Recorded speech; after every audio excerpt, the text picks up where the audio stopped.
kanta nga mamatiak na mangparigta iti panagserbi kini Apo Dios kada yaman tayo ta kureno awan dagay kakadwa tayo dagay ayaten tayo nga pastura nga madalat tati nataraki nga natulnog matalat na di panti Apo nga isutin pay iti karawon tayo itangal daw kata patyok nga sabten ni Apo Dios dagiti anyaman nga tartarigagay. Amen. Iti puso iti tunggal maysa kada tayo ket sagana tayo dagiti bagbagi tayo puso tayo nga agdengeg kadagiti sasaw ni Apo Dios. Patyok nga every word ijay saw ni Apo Dios ag mensahe ket Agrema. ang amuni ni pastora jay kasapulan tayo nga amuni Apo Dios ket sabten na dayta babon ijay kinabaknang ti parabor na.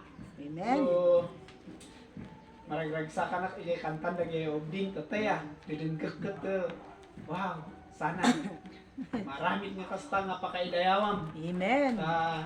Ada din nangag ko nga jay word ki ko ada nga agbalin kami nga testimony, mga ipay iti mga English tumat nga iti mawawata nga mangibaga iti kinapudno mangang kas lang ijay Isaiah 61 nga ganyan hindi kasaba iti kas lang kasi iso nga agyaman kami dagiti pangay mangisorsoro kadagiti bintag no ada nga mamati at naure kankantahan da ay minsahin lang iti diagda iti nakantay nga may ti Apo ket tahanga umadot ti patalas tas ipahay ko kini Pastora Biuli. Madayap ti Apo.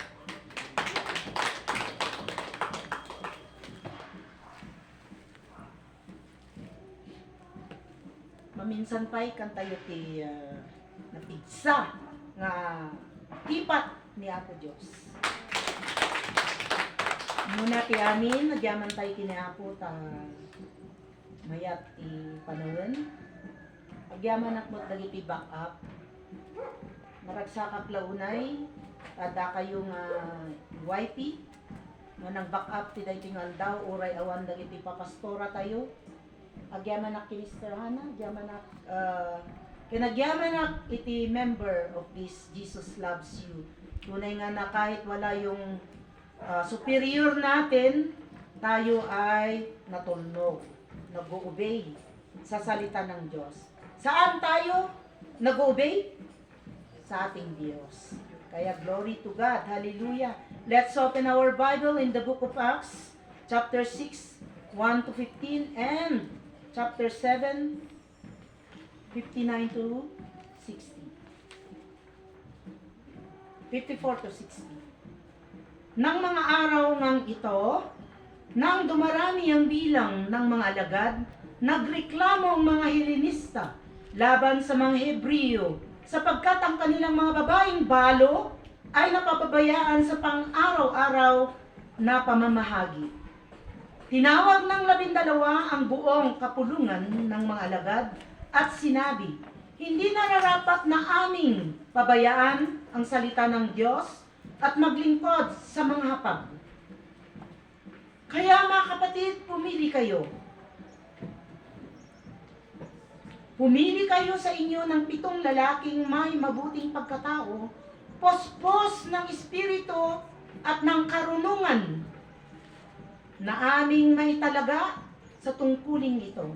Samantalang kami bilang aming bahagi ay mag-uukol ng aming sarili sa pamamagitan sa panalangin at sa paglilingkod sa salita. Nasiyahan ang buong kapulungan sa kanilang sinabi at pinili nila si Stephen, lalaking puspos ng pananampalataya at ng Espiritu Santo, kasama sina Felipe, Procoro, Nicanor, Timon, Parmenas at si Nicolas na isang naging Hudyo na taga Antioquia. Kanilang pinaharap sila sa mga apostol at sila'y ipinalangin at ipinatong ang kanilang mga kamay sa kanila. Patuloy na lumaganap ang salita ng Diyos at dumaming lubha ang bilang ng mga alagad sa Jerusalem at napakaraming pari ang sumunod sa pananampalataya. Dinakip si Esteban.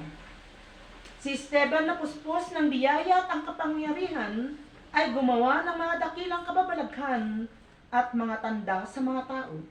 Ngunit tumayo ang ilan mula sa sinaguga na tinatawag na mga pinalaya ng mga Sirinyo at ang mga Alejandrino at ang mga taga-Silika at taga-Asya at nakipagtalo kay Esteban. Ngunit hindi sila makasalungat sa karunungan at sa espiritu na sa pamamagitan nito'y nagsasalita siya. Nang magkagayoy, lihim nilang sinulsulan ang ilang lalaki na nagsasabi, narinig naming nagsasalita siya ng mga salitang kalapastangan laban kay Moses at sa Diyos.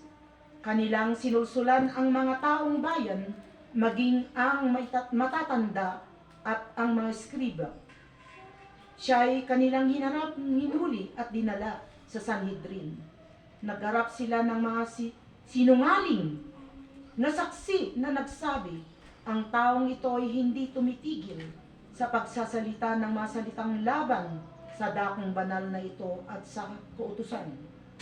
Sapagkat narinig namin kanyang sinabi na wawasakin itong si Jesus ng taga Nazaret ang dakong ito at babaguhin ang mga kaugaliang ipinamana sa atin ni Moses. Nakita ng lahat ng nakaupo sa Sanhedrin na nakatitig sa kanya ng kanyang mukha ay katulad ng mukha ng isang anghel. Chapter 7,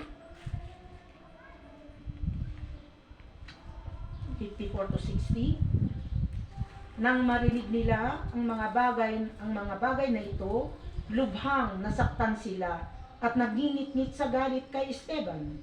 Ngunit si Esteban na puspos ng espiritu ay tumingala sa langit at nakita ang kalwalhatian ng Diyos at si Jesus na nakatayo sa kanan ng Diyos at sinabi niya, tignan ninyo, nakikita kong nakabukas ang langit at ang anak ng tao nakatayo sa kanan ng Diyos. Verse 57, ngunit sumigaw sila ng malakas at tinakpan ng kanilang mga tainga at sabay-sabay na sumugod sa kanya. Verse 58, at itinapon siya sa labas ng lungsod at binato. At ang mga saksi naman ay naghubad ng kanilang mga damit at ipinatong sa mga paa ng isang binata na ang pangalan ay Saulo. Si Paul ito, nung kabataan pa ni Saulo. Siya ang pinuno ng mga sundalo. Si Paulo noon. Si Paul. 59, habang binabato si Esteban, siya ay nanalangin. Panginoong Isus, tanggapin mo ang aking espiritu. Verse 60, at lumod siya at sumigaw ng malakas, Panginoon, huwag mong ibilang sa kanila ang kasalanan ito, at pagkasabi nito ay namatay siya. Panginoong, maraming salamat na muli, Panginoon God Lord, sa pag-aaral namin ng salita mo, O God. Lord, patnubayan mo kami, lalong-lalo na your mouthpiece, Panginoon, sa oras na ito. Lord, ikaw ang siyang karunungan, ikaw ang Diyos na makapangyarihan, ikaw ang nagbibigay kapuspusan, O God, Lord, boldness in the anointing, Father. Lord, wala po akong kakayahan kung hindi ikaw ang siyang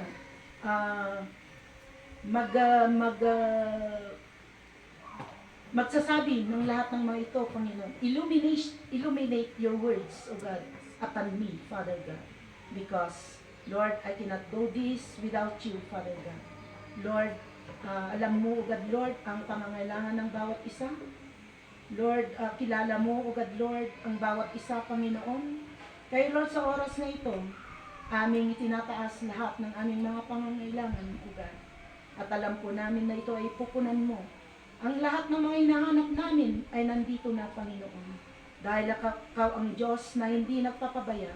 Ikaw ang Diyos na hindi madamot. Ikaw ang Diyos na hindi maramot, Panginoon. Hindi mo pinapabayaan ang iyong mga anak. Hindi mo hayayaan, O God Lord, na kami ay naghihirap. Hindi mo kami pinapabayaan na kami ay nawawalan, Panginoon. Kaya sa oras na ito, ngayon pa lang, O God Lord, We claim the victory, O God. Amen. We claim, O God, Lord, lahat ng kasabutan ng aming Lord, Hallelujah. pangangailangan Yes, sa Lord. oras na Yes, ito, Lord. Panginoon. Hayaan mo nga ang banal na Espiritu na siyang kumilos. Hayaan mo ang banal na Espiritu na siyang magtrabaho sa oras na ito, Amen. Panginoon. Amen. Puspusin mo kami, O God, Lord, sa Espiritu Santo, Panginoon, O God, Lord. Ihayag mo ang dapat mong ihayag sa aming mga buhay, Panginoon. Hallelujah. Yes, Lord, ikaw ang aming kalasag, Panginoon. Ikaw ang aming kalakasan, Panginoon. Amen. Lord God, hallelujah. Kaya sa oras na ito, basbasan mo ang banal na Espiritu, O God, na siyang iaral namin at ihayag namin sa araw na ito. In Jesus' name we pray. Amen. Amen. Last time na nangaral ako ay yung buhay ni Hannah. Ngayon naman sa araw na ito, pag-aralan natin ang buhay ni Esteban or si Stephen. Hindi po si Brother Stephen. What a mighty name, Esteban.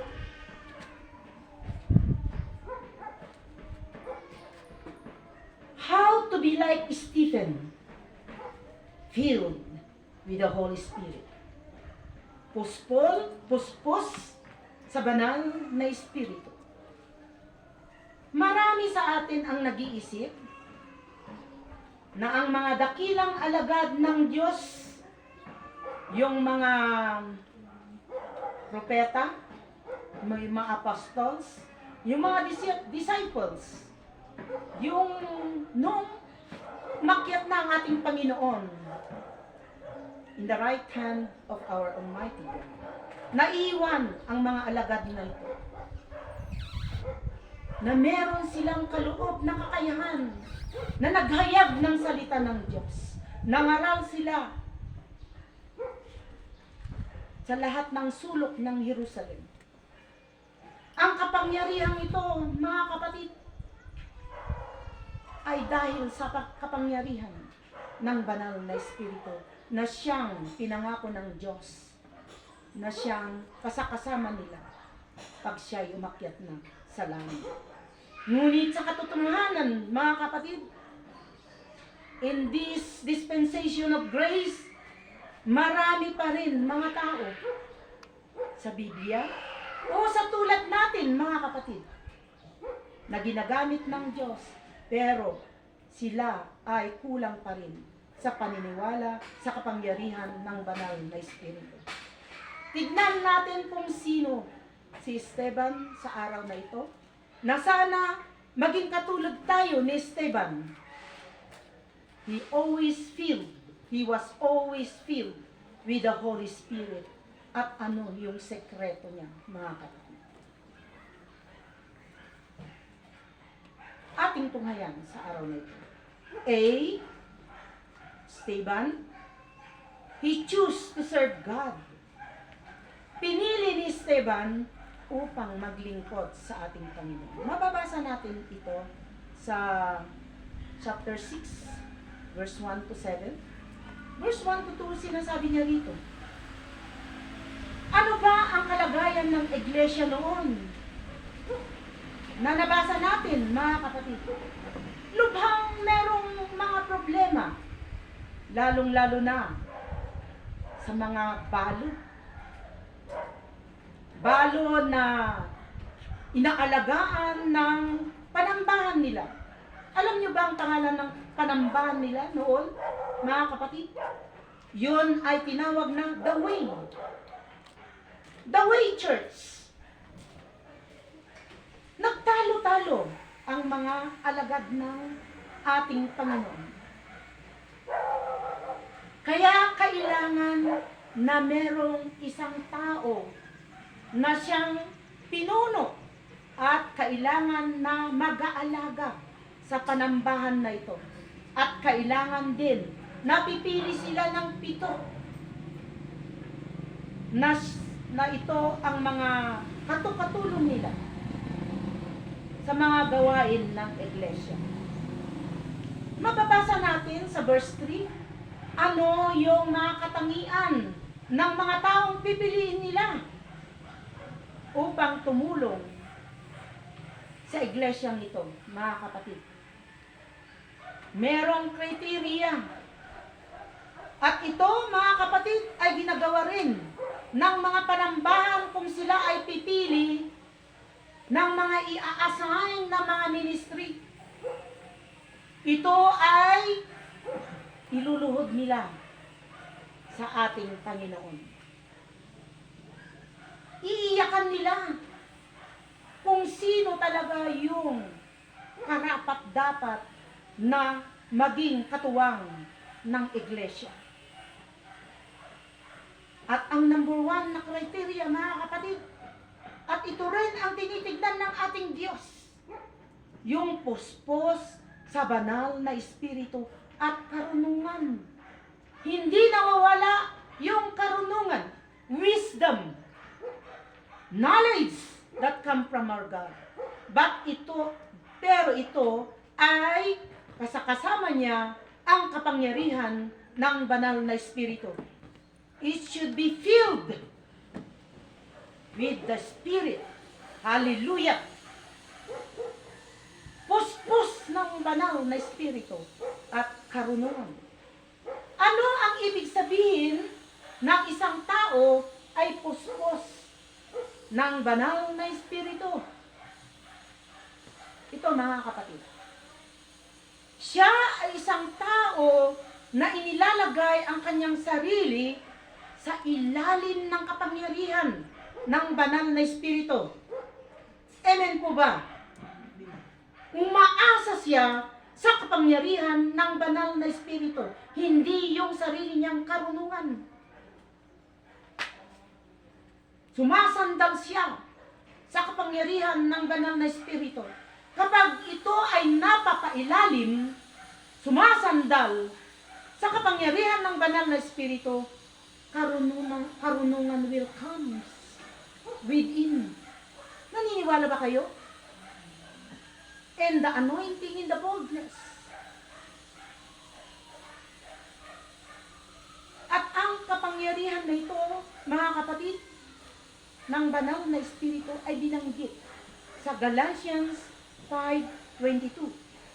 Ngunit ang bunga ng espiritu, nasabi niya rito, ay love, peace, joy, meekness, forbearance, patience. This passage describes the qualities of the fruits that manifest in person's life when they are guided by the Holy Spirit. Yun lang naman ang bunga. Ang bunga ng banal na espiritu na siyang nakikita sa isang alagad, sa isang mananampalataya. Walang batas laban sa mga ito. Walang batas, mga kapatid. Ito ay kapangyarihan ng banal na espiritu na siyang batas itself.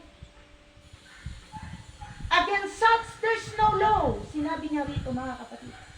Ang pagiging puspos sa banal na espiritu ay maaring mangyari sa bawat Kristiyano kung ito ay desire natin.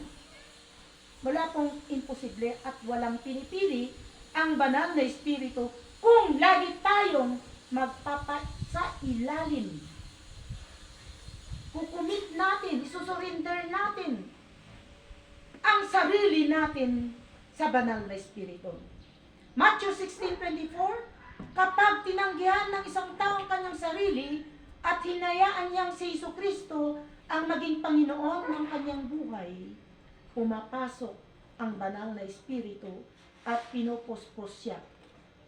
Ang antas ng kapuspusan ay nakasalalay sa kagustuhan ng isang tao na itakwil ang kanyang sarili at papasakop sa pagiging Panginoon ng ating Panginoong Jesucristo.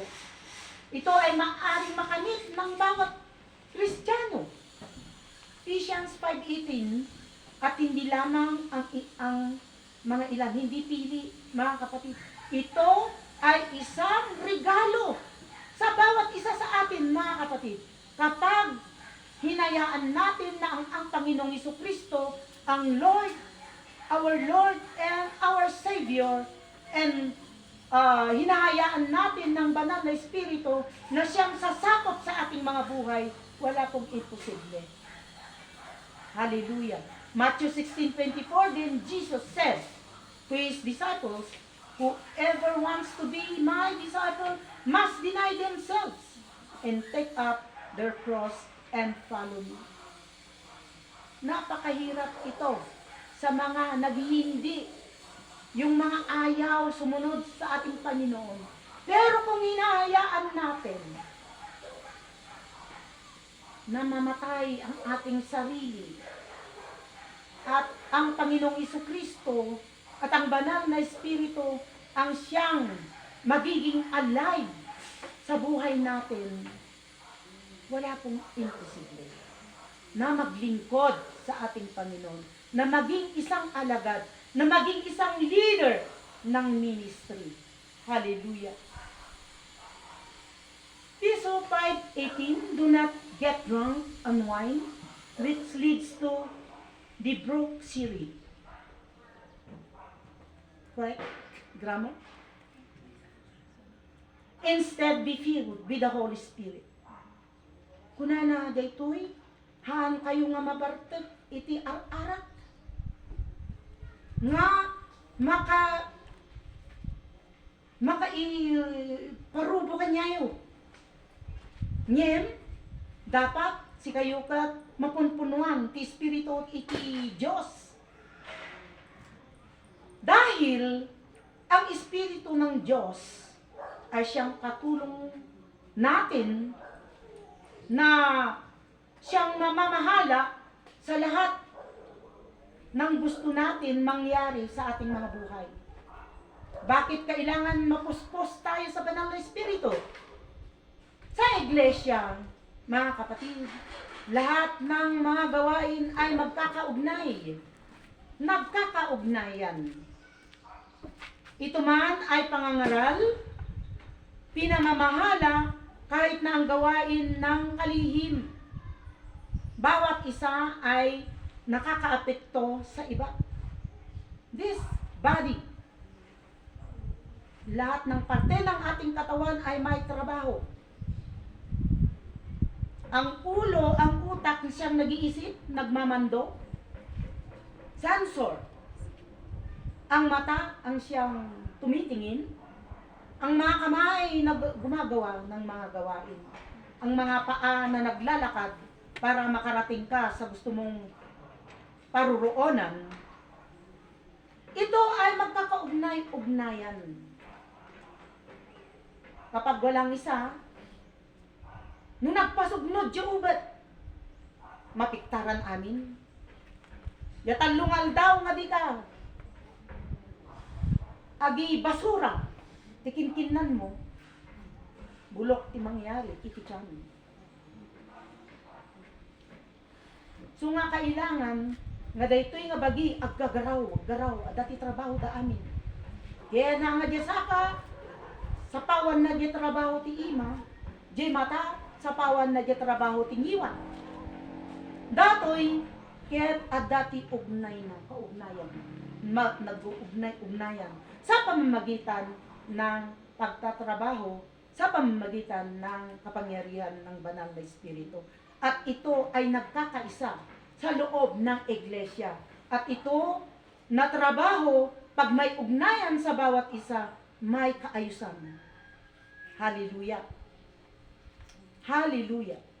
Sa katunayan, dapat tayong lahat na mananampalataya, kailangan na i-desire natin na tayo ay puspos ng banal na Espiritu.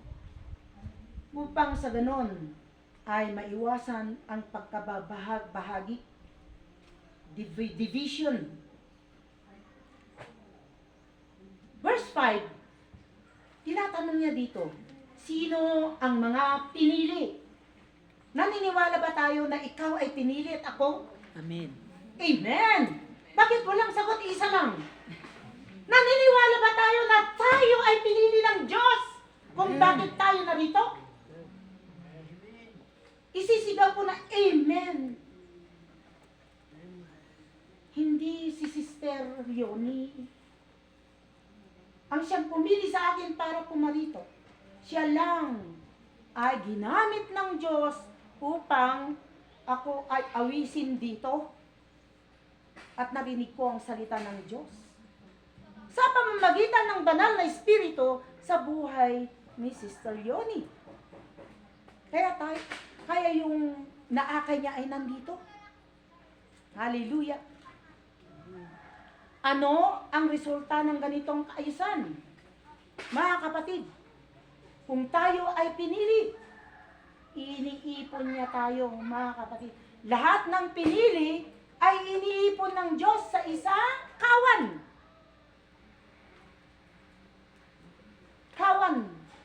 Kawan iti karnero, kawan dagiti manok, kawan dagiti kambing.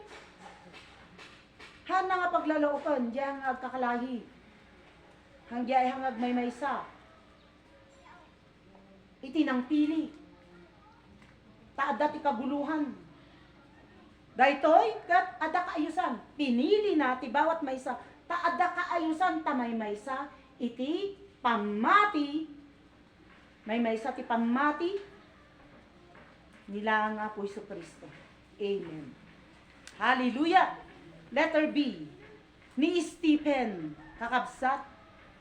He was persecuted but shielded by the Holy Spirit. Inusig siya, mga kapatid. Pero napalimutan, naprotektaran isuna iti banal nga espiritu. Mabasa tayo ito, jay verse 8 to 15. Verse 8 to 10, larawan natin si Esteban. Si Esteban, mga kapatid, haan nga isuna nga ikat disipulo ni Paul, wala ni Peter, isuna nga ikat disipulo ni Apo Diyos, bago nga na-ascend, ijay langit. Amen? At that time ni Paul, kakabsat, teenager pa lang. Ni Stephen, puspos iti banal na espiritu, tanabayagan nga sumursurot kini Apo Diyos, Isu Kristo. Idi sunak at adatoy, rabaw, ti daga. Pinarangaralan ni Apo Isu Kristo, nga importante iti mapuspos, iti banal nga espiritu. Isuna iti napuspos, iti banal nga espiritu, amin nga lugar nga papanan na, inihahayag niya ang salita ng Diyos, ang magandang balita, ang patotoo na si Jesus ay anak ng Diyos. Hallelujah! Ilarawan kung sinikap nga ng mga Hudyo na usigin si Esteban. Oo. Inusig nila si Stephen. Ayaw nila yung ipinapangaral ni Stephen. Ayaw nilang marinig. Kagurada ni Stephen. Dati ang muda, dahito'y agsal sa lawasaw. Number 3, isipin, kunwari, ikaw si Stephen.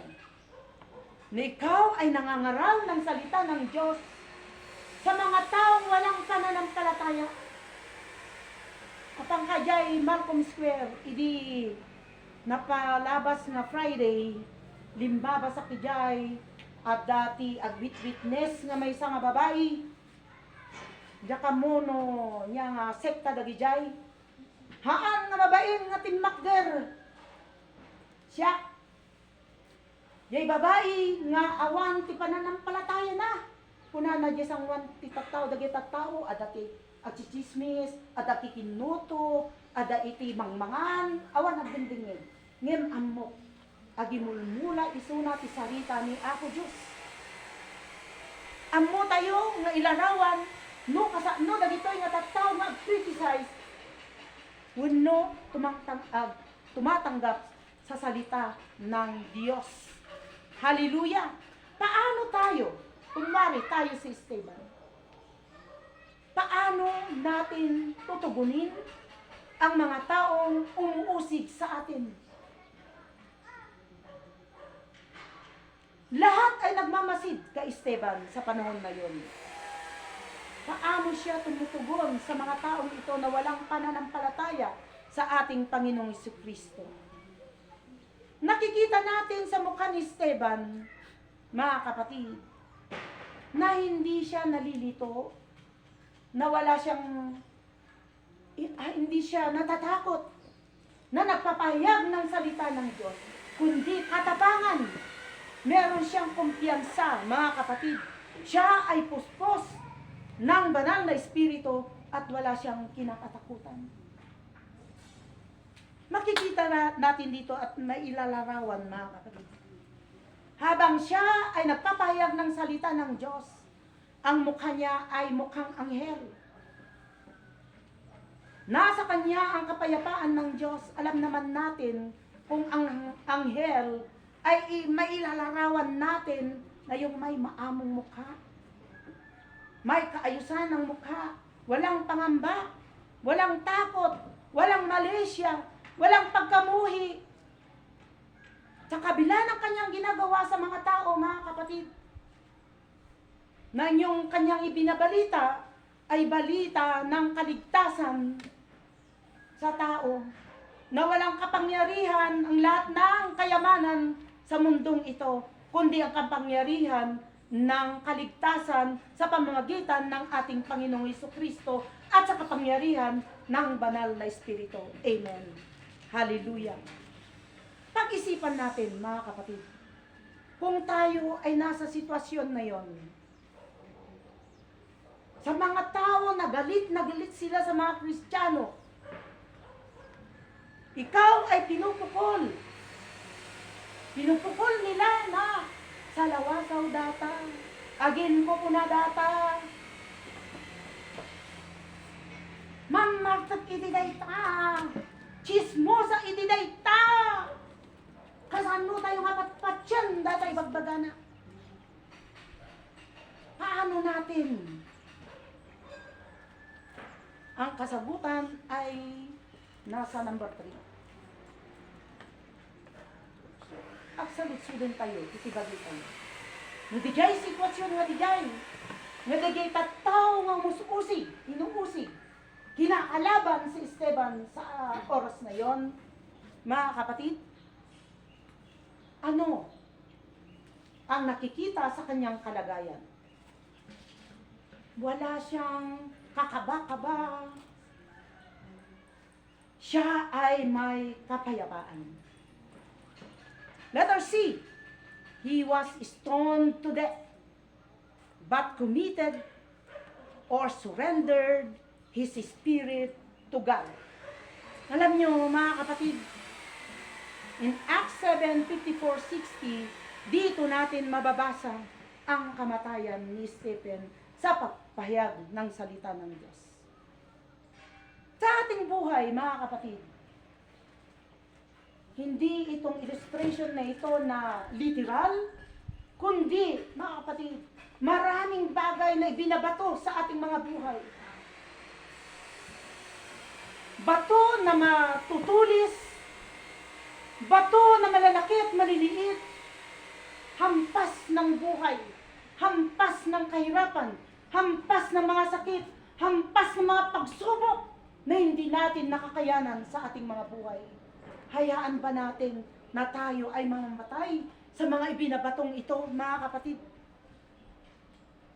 Alam nyo, nung siya'y nagayag ng salita ng Diyos, si Stephen, sa kanyang pagsubok bilang alagad ng Diyos, pinili.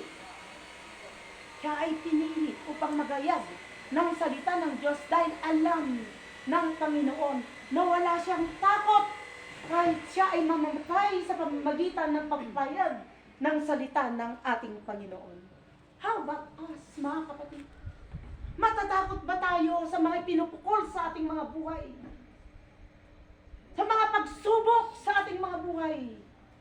Susurrender na ba tayo, mga kapatid? Ikaw at ako, minsan, kulang sa pananalig natin sa ating Panginoon. Tayo ay nakakalimot. Minsan tayo ay nagkukulang sa kapangyarihan ng ating Panginoon. Dahil gusto natin tulungan ang ating Diyos kung nandyan na yung problema. Naliligalig tayo. Pag may problema na sa ating buhay, hindi na natin alam ang ating gagawin. Pero praise God, nakilala natin ang ating Diyos na buhay, na meron tayong katuwang na banal na Espiritu na siyang nagbibigay sa atin ng kalakasan upang harapin ang mga pagsubok na ito sa ating mga buhay. Hallelujah! Hindi rin ito ang bagay nga tayo ay lalayo na sa presensya ng ating Panginoon. Si Esteban, mga kapatid, ay laging nakatingin sa ating Panginoon. In verse 53, ginamit ni Esteban ang pagsubok bilang pagkakataong balikan kung paano pinangungunahan ang mga pagsubok na ito, mga kapatid. Ang Diyos ng mga Israelita mula sa panahon ni Abraham hanggang sa kanyang kapanahunan, kahit paulit-ulit na hindi naging tapat ang mga Israelites, ang Diyos ay naging napakabuti sa kanila, mga kapatid. At ito ay inilarawan mula Genesis hanggang sa pinag-aaralan natin na Judges. Tayo ay nasa root na. Nakikita pa rin natin ang katigasan ng mga ulo, mga batong puso ng mga Israelites. Pero napakabuti pa rin ang ating Panginoon dahil sila ay pinili. Tayo rin ay pinili.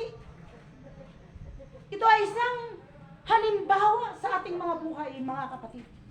Tayo ay minamahal ng Diyos. Ang Diyos natin ay napakabuti. Minsan, nagpupulang ako. Sa aking pagkasakit, nararanasan ko sa 7 taon na pagpurgod ko dito sa Pilipinas, dito sa Baguio. Ngayon lang ako nakaranas ng trangkaso. Sa kagagawan ko, hindi kagagawan ng panahon, ako may kasalanan. Inubor ko yung kalakasan na binigay ng Diyos. Dinulungan ko ang kalakasan ng Diyos sa buhay ko. Pero napakabuti ang Diyos. Sa pagkakataon na yon na hindi na ako makalakad, sabi ni Pastora, punta ka dito. Kahit ganun yung mata ko, na blurred yung dinadaanan ko na naipalubakpay. Diyan uyog ko nga, habang agoy-uyo ka, agtudtudtud di isbo. Pero praise God, tasyak kat pinili ni Apo Diyos, imayak, uray maditi bagbagi. Praise God, binirok dati kadwag jayan ti clinic. Awan ti anak ko, dayuda. Kuna. Di na maguyod jay aso. Ngayon, babaan, itigabay na Apo Diyos nakadanunak ditoy, doktor. Wul, pagamin. Kuna na di doktor. Maturog ka, mangang ka. So nga, praise God, adak ditoy nga timmakder, napuspos iti kararag. So nga puspos tayo, nga magparangaay, nga agadang iti sarita ni Apo Diyos, ti daytoy nga aldaw. Praise God. Na-inspire kakabsat, daytoy na iramid iti biyag ko. Hanggang isang araw, binuksan ko yung Facebook. Natulala ako yung kapitbahay namin. Pinakamamahal naming anak ng kapitbahay namin namatay sa Italy. Ganyan ang buhay. Bata pa siya. Meron naman silang kaya sa buhay, pero bakit hindi siya umuwi dito? Yun pala ay cancer. Kaya pag ang kamatayan ang siyang kalaban natin, Gaya ni Esteban, ang kalaban niya ngayon ay kamatayan sa mamagitan ng pagbato sa kanya, mga kapatid. Pero namatay siya at binato siya dahil sa ating Panginoong Jesucristo. Dahil ang mga Hudyo na ito na sinasabi, siya ay nilalapastangan niya. Nilalapastangan niya ang Law of Moses at ang ating pananampalataya. Sinasabi pa ng taong ito na babaguhin ng ating Panginoong Jesucristo. Babaguhin ang Panginoong niyang Jesucristo. Ang lahat ng mga bagay na sinasamba natin, babaguhin niya. Sinasabi ni Stephen, naggalit sila, mga kapatid. Sino ka? Sino ka na nagsasalita dyan? Sino ka na nangangaral dyan? Nilalapastangan mo ang aming Diyos. Pero mga kapatid, sa mga uulit-ulit na mga sinasabi ng mga taong ito na inuusig si Stephen, na galit sila. Tinurok ba ng konsensya? Sa mga pagpapahayag ni Stephen na masalita ng Diyos, yung mga taong nakikinig, oo, tinurok ang kanilang mga konsensya, kaya sila'y nagagalit. Kaya kung ikaw ay nagpapahayag ng salita ng Diyos, at pag nagagalit yung tao, tinuturok siya ng konsensya. Ito ay trabaho ng banal na espiritu. Pero dinadaan nila sa galit. Napupuruan sila kaya sila galit na galit. Kaya ang kasaysayan na ito, na sinasabi ni Stephen, nasa pamamagitan ng ating Panginoong Jesucristo. Nasa Kanya, ang ating Panginoong Jesucristo, sa pagpunta niya rito, babaguhin niya lahat. Hindi naman niya sinasabi na wasakin o abulis. Babaguhin lang. Ano ang naging tugon ni Stephen sa lahat ng mga ito na pag-uusig kung ano-ano mga salita na ibinabato sa kanya? Ano ang pinapakita nito tungkol sa pagkatao ni Stephen? Alam niyo mga kapatid, sa galit nila, hinila nila si Stephen. Pinarwarda ijay, lunsod da. Na corner ni Stephen. Dagi jay tattaw nga Hudyo. Inusdagay daduma, inusubda di kamkamisita da naggala dati batbato, binato da. Habang nabatbato ni Stephen, timagad isuna ket nakita na anay Apo Jesucristo. Nga ini Apo Jesucristo adajay kanan kamay ni Ama nga dijay sa dilangit. Habang batbatunda ni Stephen, ni Paul, ni Saul, nga isuna iti commander in chief. Amuyo ti inaramid ni Stephen, kinita na ni Paul at that time. Habang batbatunda isuna. Itimbagana, timbangad ti langit. Lord, I commit, I surrender myself to you. Ano ang pinapakita?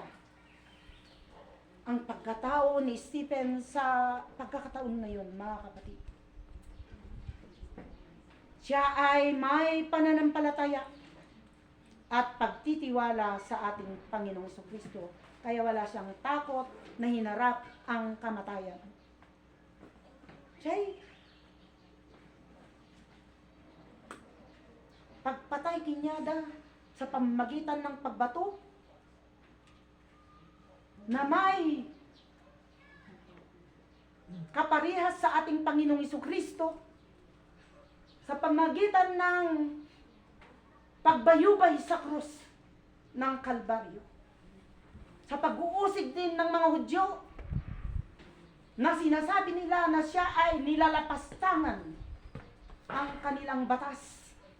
ang kanilang pananampalataya kung bakit siya nabayubay sa krus ng Kalbaryo.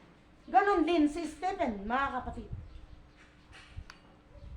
Meron siyang pagpapakumbaba at commitment, mga kapatid. Lumuhod siya. Kat intaya na, itibiyag na. Kastamot ni Apo Jesucristo, nagpakumbaba, isuna, hinubaran niya ang kanyang pagka-Diyos at hinayaan niyang siya'y mabayubay sa krus ng Kalbaryo. Mapagmahal at mapagpatawad sa mga nanguusig sa kanya. Anyatin bagan, ang tangad na jay langit, nga kuna ni Stephen, habang binabato si Stephen, siya ay nanalangin sa verse 59. Panginoong Isus, tanggapin mo ang aking espiritu. At lumuhod siya at sumigaw ng malakas, Panginoon, huwag mong ibilang sa kanila ang kasalanan ito. Pagkasabi nito'y namatay siya. Tapat si Stephen hanggang wakas, mga kapatid. Naway ganito tayo, naabutin tayo ng ating Panginoon na kahit na anumang sitwasyon ay ganon pa rin ang ating pananalig, katapatan sa ating Panginoon. Na nung marigligatan tayo, kakabsat, kumita tayo, itilangit, agpray tayo, pakumbaba tayo kinyana, hangaon unaan, itigalit, hangaon unaan, iti-worry, hangaon unaan, naanyaman, nga, nagyan, iti puso tayo. Tano jay time, nga dati pagsubok tayo, ket isabay tayo, iti marikrik na tayo. Awan ti magunod tayo, nga grasya, kini ang Diyos. Ngumno jay time, nga marigrigatan tayo. Agkalma tayo, agtugaw tayo, nulumuhod tayo, agkararag tayo kini ang Diyos. Nga kasla kini Esteban, nga lumuhod isuna, inyawat na, itibiyag na, kinaako Diyos. Niimbaga na, Apo, ang mga ibilang dagitoy, nga basbasol da, imagad dyan langit, inkumit na tibagin, inggana itiwakas. Hana, nakapulot tayo ng aral sa araw na ito. Sa ating mga buhay, kung ano man ang dinadaanan natin, mga kapatid, merong kapangyarihan ang banal na Espiritu. Hindi tayo pinababayaan ng ating Diyos. Dahil ikaw ay pinili, ako ay pinili, tayo ay anak ng Diyos. Pinili tayo ng Diyos. Napaka-importante yon, mga kapatid. Na-i-grab natin sa pagkakataon kung anumang sitwasyon, pagsubok na daraan sa ating mga buhay. Thank you, Lord. Hallelujah. Dahil merong banal na Espiritu na siyang ipinangako ng ating Diyos, na siyang kasama natin sa lahat ng pagsubok sa buhay natin. Let's all stand up. Hallelujah. Kantayin natin yung worship na una.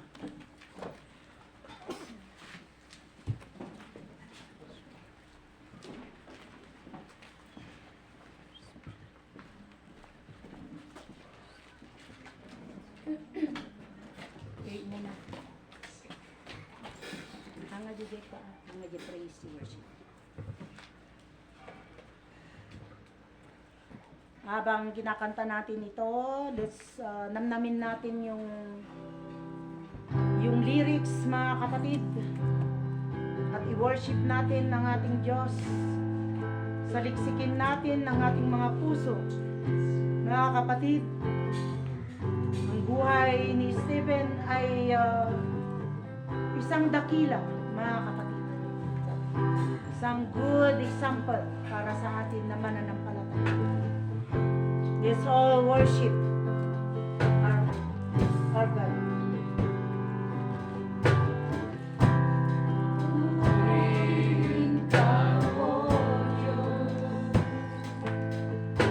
Itayak tayo, dagitin hima tayo. Hallelujah.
Yes, Lord. Hallelujah. Hallelujah. Hallelujah, Lord. Dakila ka, O Diyos. Ikaw ay patuloy naming pupurihin at sasambahin sa oras na ito. Narinig namin ng iyong tinig, Panginoon, sa buhay ni Stephen, Father. Lord, naniniwala kami, O God, na kami na pinili mo, Panginoon. Kami ay minahal mo, Father. Hindi mo hayaan kami, O God, Lord, ay malugmok, Panginoon, sa mga pagsubok sa buhay na ito, Father God. Lord, salamat. Dahil ang mga salita mo, O God, ay nagbigay inspirasyon sa amin sa araw na ito. Sa mga kapatiran namin na may pagsubok sa araw na ito, dumadaan sa mga mabibigat na mga pagsubok. Father, we surrender to you, Father God. Ang mga binabatong mga pagsubok, Father God, na minsan kami ay nakakalimot. Nawawalan kami ng pag-asa. Pero narinig namin yung mga salita, Panginoon. Higit sa lahat, kami ay pinili mo, Father God. Hindi mo kami pababayaan. Lord, O God, na sinabi ni Paul,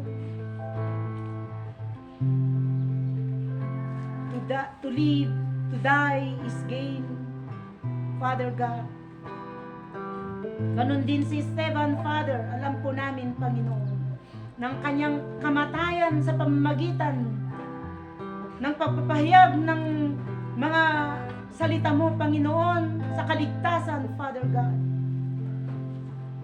ay binigyan mo ng pag-asang bawat isa, Father God. Not literally kamatayan, Father God, physically, but spiritually, Father. Hallelujah. We are alive to you, Father God, spiritually. Though this physical, Father God, will die because of you, Father God. But we are spiritually alive, Father. Alam po namin, Panginoon, na nandyan ang kapangyarihan ng banal na Espiritu na siyang magbibigay kalakasan sa amin, Father God, mag-guide sa amin at magbibigay karunungan kung ang pagsubok ay nandyan na, Lord God. Ikaw ang magbibigay kalinawan sa mga pagsubok na ito, Father God. Though meron kaming sakit karamdaman, naniniwala kami, Panginoon, sa pamamagitan ng kapangyarihan ng banal na Espiritu, we are healed. Ikaw ang dakilang manggagamot sa mga kapatiran namin nakakaranas ng sakit karamdaman. Sa oras na ito, sa pamamagitan ng banal na Espiritu, we claim healing, Father. Hallelujah. Sa lahat din, O God Lord, ng may kakulangan, sa mga pagkainan, pantustos sa araw-araw, Panginoon, you are the greatest provider, Father God. Hallelujah. Thank you, Lord. Dahil sa mga panahon na kami ay nawalan, dahil sa kapangyarihan ng banal na Espiritu, meron at meron kaming kinakain, Panginoon. Meron kaming ginagamit sa pang-araw-araw, Father God. Dahil ikaw ang Diyos na gumagamit ng lahat ng kaparaanan, karunungan upang kami, O God Lord, ay lalong higit na magtitiwala sa iyo, Father God. Kaya sa oras na ito, Panginoon, maraming salamat, O God Lord, sa banal na salita, Father God. Patuloy mo kami, Panginoon, napuspusin sa banal na Espiritu na kagaya ni Stephen, Panginoon.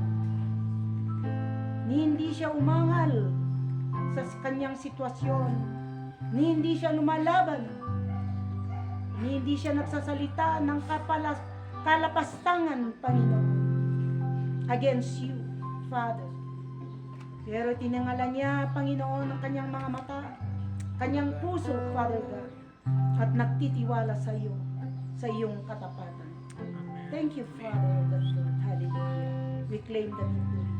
Aming ding dinadalangin sa oras na ito, Panginoon, sa mga gawain ngayon sa Hong Kong, Lord God. Pinagkakatiwala namin, O God, Lord, ang pagpapahayag ng mga salita mo sa katauhan ni Pastora Sally, O God, Pastora Leti, Father. Lord, sa kapangyarihan ng banal na Espiritu, magkakaroon sila ng revival and restoration, Father, sa church na yon, Panginoon, O God, Lord. Naway, O God, Lord, mamit mo lahat ng pangangailangan nila sa oras na ito, Panginoon. Dinadalangin din namin, Panginoon, kung tapos na yung mission nila doon. Hallelujah, Lord. Ingatan mo sila sa lahat ng paruroonan nila at sa pagbalik dito sa Pilipinas, Panginoon, na bit-bit nila, O God Lord, ang victory, good tidings na Lord, iti-testify nila sa next Sunday, Father God. Ganon din ang lahat ng mga kapatiran, yung mga music ministry, Father, lalong-lalo na kay Brother Stephen, Sir Hannah, Sir Sheila, lahat ng mga kabataan, Panginoon, not mention their name. Lord, dinadalangin ko mga batang ito, Panginoon. Puspusin mo sa banal na Espiritu, Panginoon. Anumang pagsubok, hamak ng buhay, Panginoon. Hallelujah. Lord, i-guide mo sila, bigyan mo sila, O God Lord, ng karunungan to face, O God Lord, lahat ng trials sa kanilang mga buhay. Idinadalangin ko, God Lord, na bigyan mo sila ng magandang future, Panginoon, ang mga kabataan na ito, Panginoon, O God, Lord. Ang mga Lord, mga baby pa namin, Panginoon, mga child, Panginoon, O God, Lord. Hallelujah sa panambahan na ito, Lord God. Hallelujah. Lord, sa mga elders namin, Lord, hallelujah. Oh, Lord, O God, puspusin mo sila, O God, Lord, sa banal na Espiritu, na magampanan nila, O God, Lord, ng kanilang ministry sa panambahang ito, O God, sa iyong kaluguran. Hallelujah, Lord. Dinadalangin ko rin ang mga men's ministry. Paramihin mo pa sila, Panginoon, O God, Lord. Hallelujah. Maging, O God, Lord, mga women's, Father God. Lord, lahat ng mga ito ay, Lord, pinapaubaya namin sa iyong kapangyarihan, Panginoon, O God, Lord. Bless this church, Father God. Hallelujah. Blessings upon blessings, Father God. Dinadalangin ko ang paghiwa-hiwalay namin, Panginoon, at ano pa ang aming gagawin sa hapon na ito, maghapon na ito, Panginoon. Lord, pinapaubaya namin sa inyo, Father God. Hayaan mo na yung banal na Espiritu na siyang gagabay sa amin sa buong linggo, Father God. Lord, bitbitin namin, O God, Lord, ang kapangyarihan mo. Bitbitin namin, Panginoon, ang grasya mo, Panginoon. Lord, salamat, O God, Lord, sa victory, sa mga naramdaman namin, Panginoon, na kapayapaan, rag-o itibiyag, Father God, and blessings, Father, nga gapo ako king ka. Dahito'y ako ti dawat mi, kararag mi, itinagan ni Apo Isu Kristo. In Jesus' name we pray, and everyone will say, Amen. Amen.